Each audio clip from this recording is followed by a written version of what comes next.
तो एक्सरसाइज 3.13 अर्थात इसी का ये क्वेश्चन नंबर 15 है और क्वेश्चन नंबर 13 और 14 में कह रहा है कि हमने जो क्वेश्चन अटेम्प्ट किए हैं उनमें एवरेज स्पीड और एवरेज वेलोसिटी की बात की है।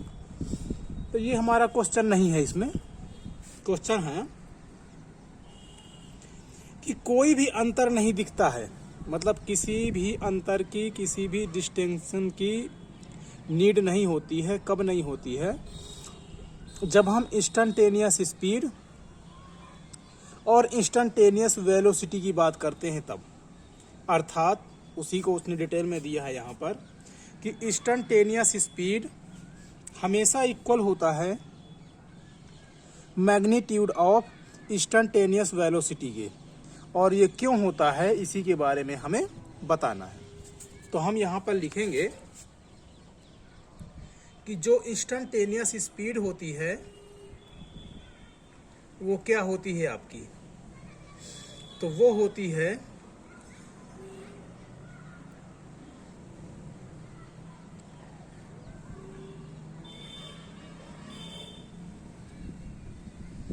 स्पीड। तो डिस्टेंस अपॉन टाइम होगा। डिस्टेंस को हम x मान लेते हैं, यहां पर लिख भी देते हैं कि ये है क्या, x किसको रिप्रेजेंट कर रहा है, तो डिस्टेंस को कर रहा है या फिर पाथ लेंथ को कर रहा है। और जो इंस्टेंटेनियस वेलोसिटी होती है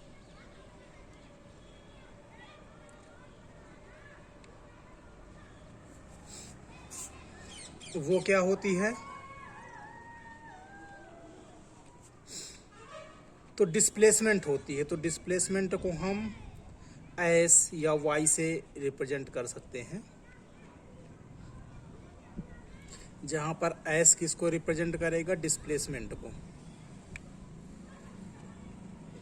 और हमें बताना है कि जो ये इंस्टेंटेनियस स्पीड है वो इंस्टेंटेनियस वेलोसिटी के मैग्नीट्यूड के हमेशा इक्वल होती है, हमेशा इक्वल होती है। अर्थात इसमें कोई भी डिस्टिंक्शन नहीं है, कोई भी अंतर नहीं है, दोनों एक ही चीज है। तो आप देख सकते हो कि यहाँ पर किसकी बात चल रही है, डेल टी टेंड्स टू 0, अर्थात टाइम का जो डिफरेंस है वो कितना है, बिल्कुल 0 के बराबर है, अर्थात बिल्कुल छोटा है। यदि आपने लिमिट का चैप्टर पढ़ रखा है, क्लास 11 की मैथ में ही है, लगभग 7-8 चैप्टर में, तो यदि वो चैप्टर आपने पढ़ रखा है तो आप ध्यान दोगे वहाँ पर कि यहाँ पर टाइम का डिफरेंस बिल्कुल 0 है। अर्थात जैसे मान के चलिए कोई बॉडी है आपकी, वो किसी पाथ पर चल रही है और हमें इस टाइम पर, अर्थात डेल टी क्या है, तो ये है, ये छोटा सा पार्ट क्या है, डेल टी।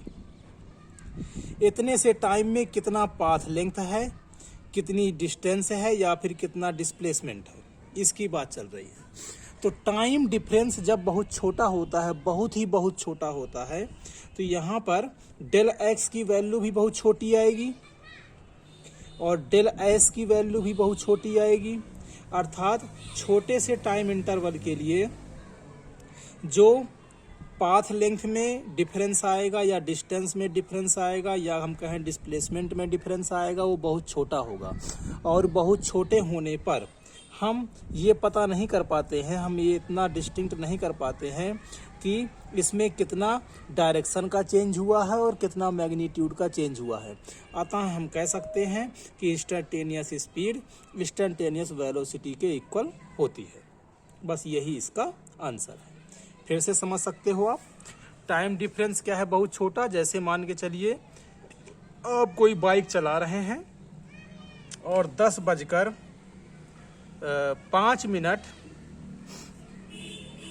और 06 सेकेंड इस टाइम पर किसी ने आपसे पूछा कि 06 से लेकर के 5 और 07, ठीक है। यदि इससे भी अच्छी आपकी घड़ी है तो उसके आगे का भी आप डिसाइड कर सकते हो।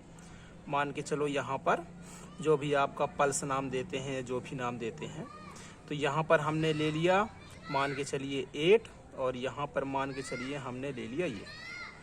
तो यहाँ से यहाँ तक का टाइम देख सकते हैं आप, बहुत छोटा है।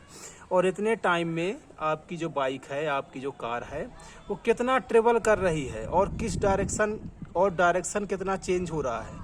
तो आप कहोगे कि डायरेक्शन तो इसमें चेंज हुआ ही नहीं है, क्योंकि इतने कम टाइम में आप कैसे पता कर सकते हो कि डायरेक्शन कहाँ है।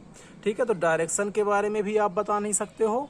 और डिस्प्लेसमेंट और डिस्टेंस दोनों ही क्या होंगे, ठीक है, डिस्टेंस का डिफरेंस और डिस्प्लेसमेंट का डिफरेंस तो दोनों का इक्वल ही आएगा। ठीक है, क्योंकि डायरेक्शन बदलने पर ही इनका मतलब चेंजेस पता चलता है कि जैसे कोई ये है तो हम बोलेंगे कि ये है डिस्टेंस और ये है डिस्प्लेसमेंट। लेकिन इतने कम टाइम इंटरवल में कहाँ पता चलने वाला है। तो इतने कम टाइम इंटरवल होने के कारण चेंज इन डिस्टेंस और चेंज इन डिस्प्लेसमेंट भी लगभग क्या रहेगा, ऑलमोस्ट इक्वल ही रहेगा। और डायरेक्शन को क्या करेंगे, हम इग्नोर कर देंगे। इसलिए हम कह सकते हैं कि instantaneous speed always equal to magnitude of instantaneous velocity.